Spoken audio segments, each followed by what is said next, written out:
Oups, le Bitcoin chute. J'ai dû appuyer sur un mauvais bouton. Lundi 24 février, je publiais une vidéo dans laquelle j'alertais que le Bitcoin était stagnant et qu'il y avait une certaine probabilité qu'il chute. Eh bien, c'est arrivé. J'ai filmé la vidéo au début de la journée, par là à peu près. Et dans la journée, il a commencé à chuter, puis ça a continué le lendemain, c'est-à-dire hier. 2 grosses bougies rouges. On n'ose pas imaginer le pire scénario, mais il est arrivé et c'est les indicateurs qui avaient raison. Regardez le FTA. Depuis le 3 février, les 3 FTA long terme, qui sont en gras, là, plus épais, étaient positifs. Là, ça va encore. Mais franchement baissier.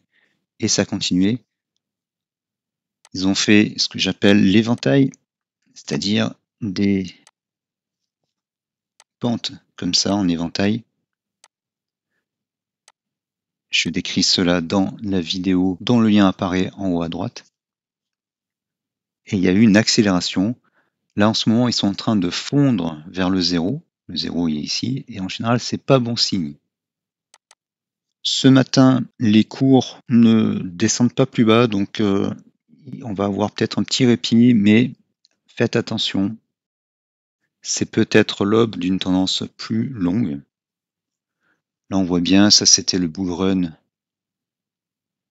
du Bitcoin qui l'a amené à 100 000. On a une phase, ça se voit très bien sur les FTA. Ça monte, ça stagne, le momentum diminue, la force du momentum diminue, et ensuite ça retombe. Alors on pourrait utiliser les ratios de Fibonacci, mais on peut faire dire ce qu'on veut aux chiffres. On est dans une tendance baissière, et maintenant les cours vont sans doute rester en dessous de la 7. Cette tendance baissière sera terminée ou enrayée quand ils repasseront au-dessus de la 7, comme ici.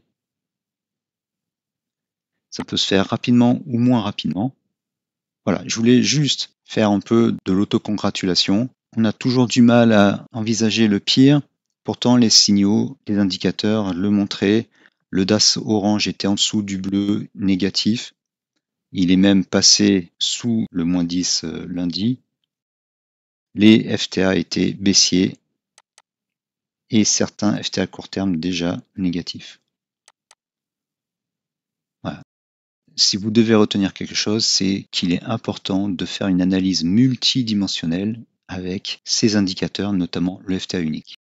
Autre message à retenir de cette vidéo, trader toujours dans le sens de la tendance et avec du fort momentum. C'est quand les FTA sont haussiers en cohérence comme ici et que le DAS orange est haussier, ça c'est un minimum, et encore mieux s'il est supérieur à 10.